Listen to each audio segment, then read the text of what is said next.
So Joe Cool wants to know, is Eva going to be in the final game, or is she gone forever? Yeah, actually she will be in the final game. She'll be a recruitable mercenary in Mercs 2. So she hasn't disappeared completely, even though we decided not to use her as a playable character. The Food Merc wants to know, what is the purpose of doing the side missions? So we kind of don't even see them as side missions in Mercs 2 this time around. We see that there's a bit of an interplay between the main missions in the game, which we call contracts, and side missions in the game, which we call jobs. Your main missions are what propel you through the game. They're the main story missions. They're the things that get you closer to the main bad guy in the game. And all of the side content, or what we call the free play job content, allows you to acquire money and fuel and support that you can then stockpile and use in the main contracts. So to progress through the game, there's a balance between doing these main missions and doing these smaller jobs.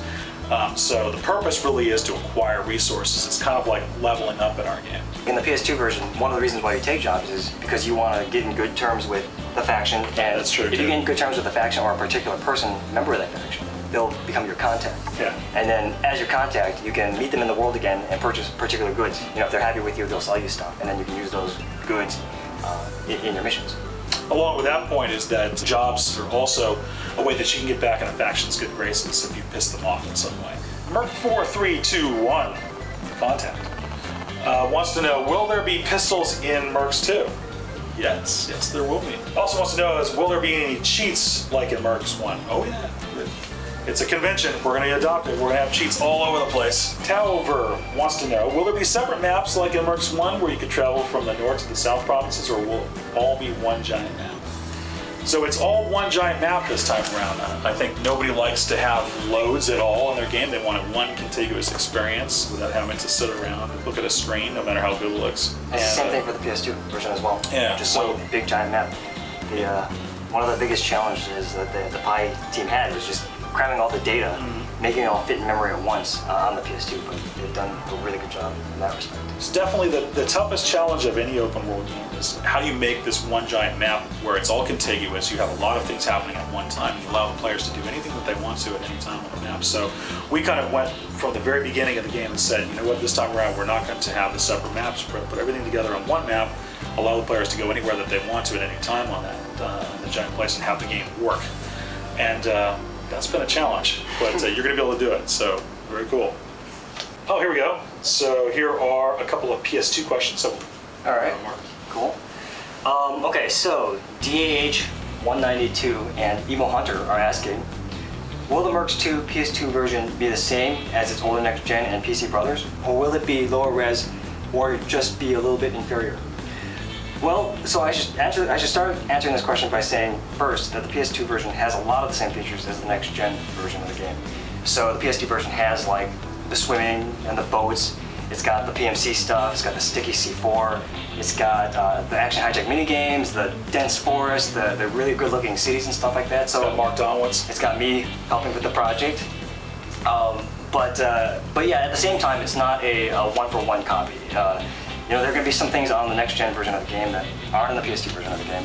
But, you know, actually, the vice versa is true, too. There's going to be a couple things on the PS2 version of the game that aren't in the next-gen version. One of the best examples is the PS2 version has a set of jobs, like 40 or 50 jobs, that are unique to the PS2, that you won't see. It's like brand new content that you won't see on the next-gen version. So, you know, anytime, people often ask me, like, what version of the game should I get? Should I get the next-gen version? Should I get the PS2 version? I often say, like, if you're a true fan of the Mercenaries brand and gameplay, you want to get both, because there's going to be new stuff in both SKUs. Multiple copies even of both. Yes, yeah, like 10,000 or so here and there. PS2's got rumble, PS3, no rumble, you know? Yeah, I mean, if you really appreciate the whole controller vibration thing. Jets wants to know, what's the most difficult thing you've accomplished so far? He says that he thinks foliage and forest fires are the most difficult thing. And the one you believe will be the most difficult that you have left to do. Certainly for the next generation version, being able to support an open streaming world is the toughest thing for you to do. Same thing for the PS2. Yeah, all the new vehicles and the new things you can do and the new missions and the bigger world and the new art assets. It's just so much data, so much content that's being shoved into one game. It has to be in memory, you know, callable whenever. it's just a huge challenge for them. Now the biggest upcoming challenge is finishing the game. That's I mean, finishing any video game is always the toughest challenge. Turtle777 wants to know, when Ewan transports us to different parts of the game world, will we instantly appear at our destination, or will we occupy a place in a helicopter and wait while enjoying the scenery? Well, it's the former. You will instantly teleport to the place that you want to go, because usually that's kind of a general complaint that people have in an open world game, is that going from point A to point B in the game is, can be redundant, boring, takes a lot of time. So the goal there really is to be able to allow the player to go from point A to point B immediately, very fast, without having to go and incur that time if they don't want to do it. This is the same about Jets. Jets, you get 2 questions. How about that? He wants to know, can we get a clip of the Moab or Napalm Bomb? We haven't announced a Napalm Bomb. The Moab.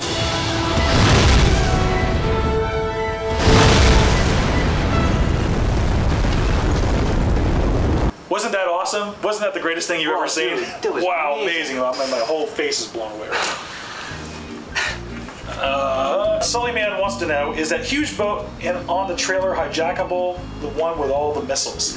I think you're referring to the Chinese Huang Feng, and yes, it is hijackable. Pretty much all of the boats in the game are hijackable, and just like the rest of the vehicles in the game, if you can see it, you can probably take it, blow it up, drive it, use it against the enemy. Scott Warner wants to know, Mark Domwitz, what are some of your favorite games and why? That's a good question. I've been... Tell that Scott Warner guy. What is that jerk? I hate that guy on the forums. Yeah. No, some of my favorite games have been the games made by Nintendo. Like the Mario 3, the Zeldas, GoldenEye back in the day. I guess one reason is that the games have always been very innovative. They always tried new things. But second, I think even though there's a lot of people can come up with good ideas, but Nintendo seems to be able to really execute on those ideas really well.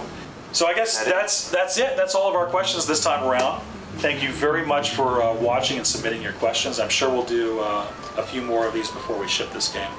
As always, thanks for coming to the Mercs 2 forums. Thanks, guys. Please contribute and ask more questions and enjoy and have a good time with our community. So thanks. All right. Was that like the most boring thing ever? If you can make that interesting, kudos to you.